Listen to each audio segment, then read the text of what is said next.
Fala rapaziada, como é que vocês estão? Estão bem? Estão lendo muitas obras? Eu espero que sim. E hoje eu estou aqui para falar de uma lançada meio que recentemente, alguns 2 ou 3 meses assim, não faz muito tempo. E a obra O Assassino Genial, que absorve tudo. Estou colocando o nome em português para não dar nada. E aqui eu acho que é uma obra da Cacau, e a Cacau você sabe como é, né? Os caras estão de olho em tudo. E é isso, eu peço like, vocês se inscrevam e lê essa obra muito engraçada e cômica no começo, por causa daquele vilão que colocou o mundo todo no caos, cara, fudeu o mundo inteiro. Acho que não teve nem como fuder o mundo inteiro, porque ele simplesmente explodiu.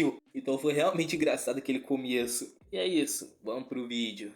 Bom, a obra já começa na Coreia do Sul, principalmente em Seul, e a obra já começa com um campo de batalha com o líder da guilda. O cara tem até plateia nessa porra, todo mundo torcendo por ele. Irônico é torcer por um vilão, e aquele líder da guilda parecia ser a última esperança da humanidade. E do lado oposto, a gente tinha o nosso infame protagonista, que tinha o título de Inimigo Público Mundial. Imagina ser odiado pelo mundo inteiro. E o protagonista tava lá, firme e forte, ajudando esse bando de arrombados desses-humanos que estavam cagando pra ele. Voltando à luta, ao campo de batalha, nós tínhamos aquele famoso clichê de bem e mal. O protagonista, bem famoso, obviamente, sendo do lado do mal. E provavelmente o protagonista, sendo aquele cara mal que é, ele sempre tem uma língua afiada. E ele estava sendo totalmente cirúrgico falando sobre o líder da guilda. Ele nem estava falando com o povo porque ele sabia que o povo devia estar numa ilusão total do líder da guilda. Para o povo, o líder da guilda era a salvação. Só que, coitados, estavam muito errado. Aí o protagonista, ele ainda tenta lutar contra o líder da guilda, só que não deu muito certo. O povo que estava assistindo ficou totalmente ao lado do líder da guilda.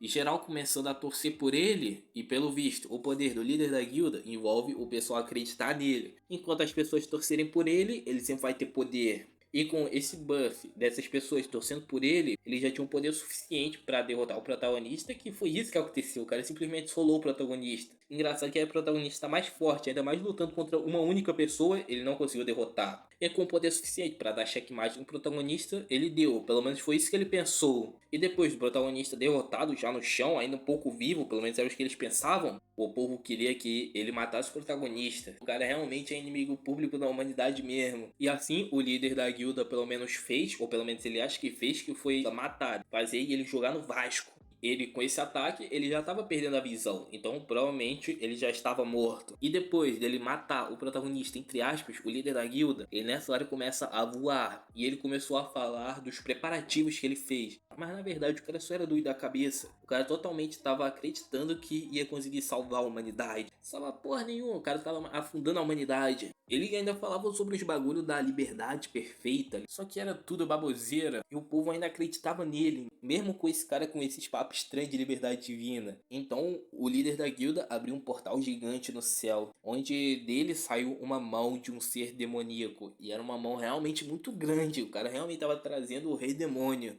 e aquela mão era do rei demônio. E o povo que torcia pelo líder da guilda, agora eles começaram a ver a realidade. Agora eles estavam vendo quem era a pessoa por quem eles estavam torcendo. E assim eles já começaram a ficar com o cu na mão, já estavam percebendo a merda que tinham feito. Diferente do povo que estava torcendo pelo líder da guilda, o líder da guilda, ele tava muito feliz. O cara tava rindo à toa, tava igual o Gojo quando voltou para matar o Toji, rindo à toa. E como era o rei demônio no portal, ele tinha um poder suficiente para destruir o mundo. E o líder da guilda achou que agora, com o rei demônio na terra, a verdadeira paz ia atingir a terra. Só que o MC, que não estava morto, o cara até se assusta pelo MC ainda estar vivo. Ele até falou que isso não era uma justiça divina, era uma tirania absoluta. Não era nem próximo do que o líder da guilda queria. E o líder da guilda estava tão doido que ele literalmente cagou pro MC. Ele só acreditava que o rei demônio ia trazer a justiça divina para a terra, a liberdade divina tão sonhada. Só que isso não foi como ele queria. O mundo simplesmente explodiu.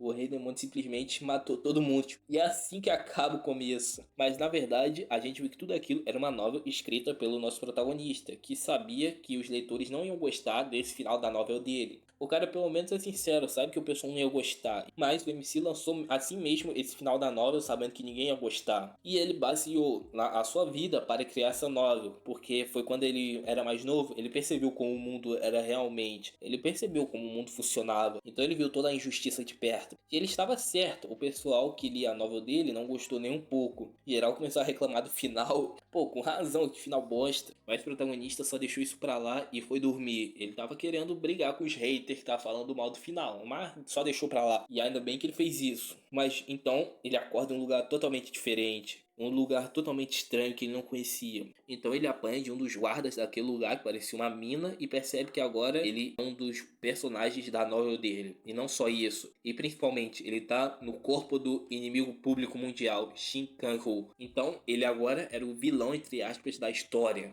Só que ele foi organizando o pensamento e ele percebeu que a gente está há 5 anos do final que a gente viu logo no começo do capítulo. Então ele ainda tem tempo para mudar as coisas. Então ele pode mudar esse final de merda que ele tinha criado. E ele não vai ter mais uma morte patética igual foi aquela. Então, para mudar as coisas, mas pelo menos o protagonista, para começar a história, ele sabia como mudar e sair daquele lugar. Então a história vai começar meio que direito quando ele sai daquele lugar. E assim, o protagonista vai sair daquele trabalho forçado naquela mineradora. E é isso, rapaziada. Eu peço like, que você se inscreva e lê essa obra. E tchau e até mais.